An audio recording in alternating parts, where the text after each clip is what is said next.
If you watch the Chelsea game, you would see that Moises Caicedo is absolutely everywhere. A true engine in midfield. Look at this moment. Spence tries to advance with the ball, but Caicedo reads the situation perfectly, steps up to intercept, and immediately transitions play with a sharp pass to Pedro. Pedro then tries to thread the ball through to Juan Pedro, but Mickey van de Ven cuts it out. However, Caicedo doesn't stop there.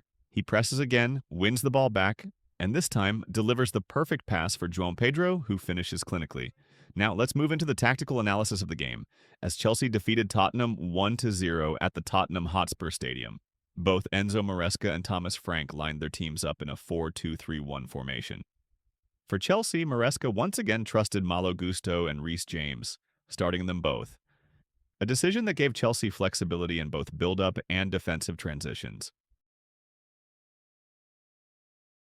When Thomas Frank's men were in build-up, their main objective was to draw Chelsea's pressing structure inward and then exploit the spaces behind.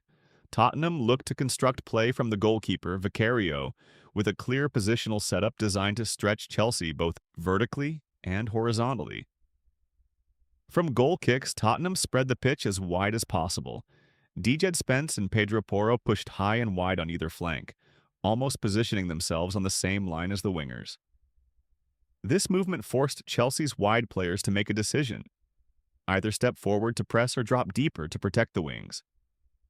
Meanwhile, Danso and Mickey van de Ven formed a narrow back three with Vicario, giving Tottenham numerical security in the first line.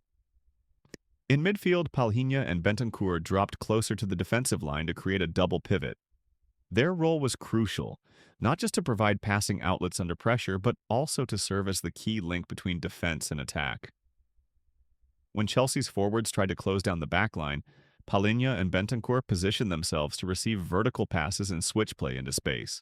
This setup was designed to lure Chelsea's press deep and then release long diagonal passes into the wide areas, especially towards Kudus and Xavi Simons, who stayed high and looked to attack the spaces behind Chelsea's fullbacks. Tottenham's tactical idea was very clear. Manipulate Chelsea's first line of pressure by inviting them to press, and once they committed, exploit the gaps behind through direct balls and quick transitions. However, Chelsea responded intelligently. Enzo Maresca's men employed a hybrid pressing structure that combined both man-to-man and zonal principles depending on Tottenham's positioning.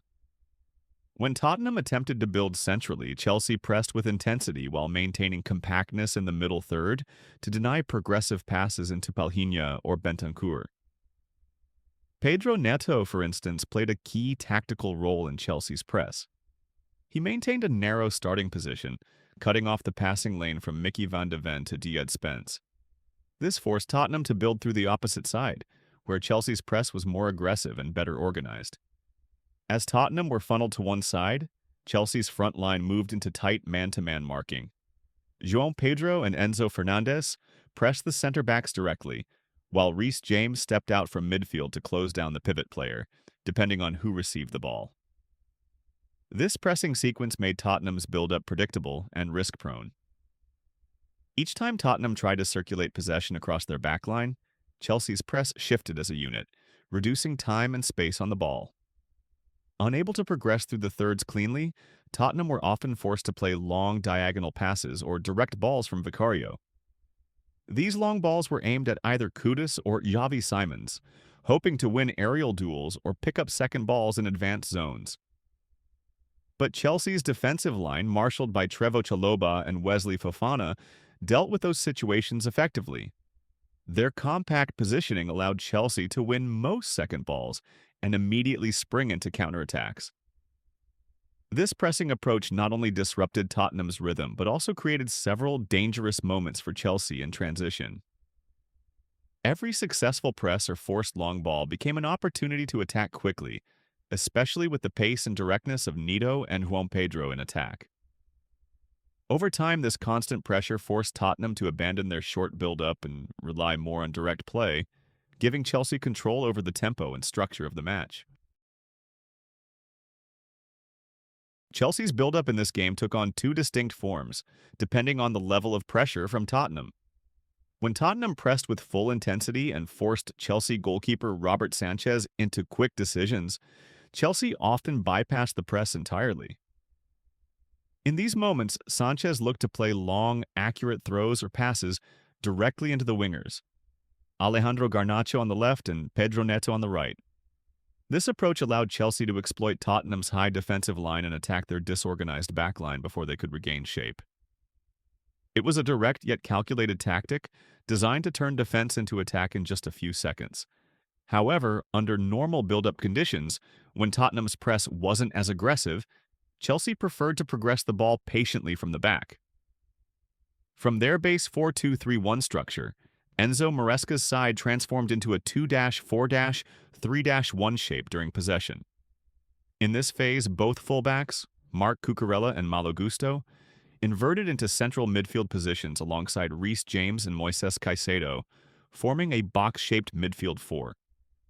This movement created numerical superiority in central areas and offered Chelsea more passing angles to escape Tottenham's first line of pressure.